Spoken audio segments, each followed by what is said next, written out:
Doctor बाबा साहब आम्बेडकर जयंती महोत्सव समिति द्वारा नागपुर शहर के दुबे नगर क्षेत्र में डॉक्टर आम्बेडकर के 134वीं जयंती बड़े ही हर्ष और उत्साह के साथ मनाई गई। कार्यक्रम में परिसर के नागरिकों ने उत्साहपूर्ण भाग लेकर अपने आदर्श को याद किया। इस अवसर पर आयोजन समिति द्वारा सुमधुर गीतों की एक विशेष प्रस्तुति रखी गई, जिनमें बाबा साहब के जीवन, विचारों और संघर्ष को दर्शाया गया।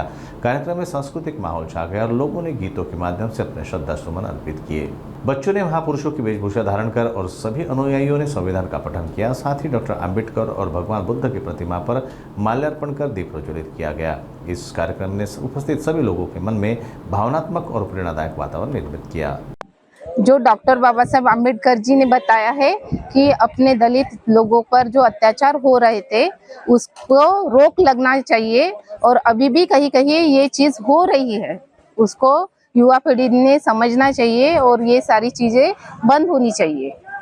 बस यही कहना चाहती हूँ। और अच्छा सुंदर आयोजन किया है, सभी आयोजनकर्ताओं का मैं दिल से धन्यवाद करती हूँ। डॉक्टर बाबासाहेब आंबेडकर जयंती महोत्सव समितीच्या वतीनं दरवर्षीप्रमाणे या ठिकाणी परमपूज्य डॉक्टर बाबासाहेब आंबेडकर यांच्या जयंतीचा कार्यक्रम या ठिकाणी आमच्या गायकवाडताई, त्यांचे चिरंजीव, इतर सर्व पदाधिकारी आणि आमचे सहकारी नरसिंहजी वाघ तसेच प्रकाशजी निकम, कोणताही कार्यक्रम असो त्यांचं सहकार्य निश्चितच असते। आणि आजचा जो कार्यक्रम आहे, ज्याने माणूस म्हणून आपल्याला जगण्याची संधी दिली असे महामानव विश्वरत्न परमपूज्य डॉक्टर बाबासाहेब आंबेडकर यांची आज जयंती आहे।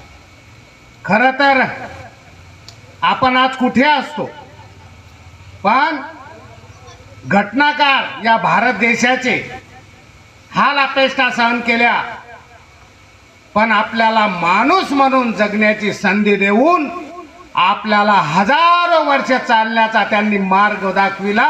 अशा या परमपूज्य डॉक्टर बाबासाहेब आंबेडकरांना मी शतशः नमन करतो।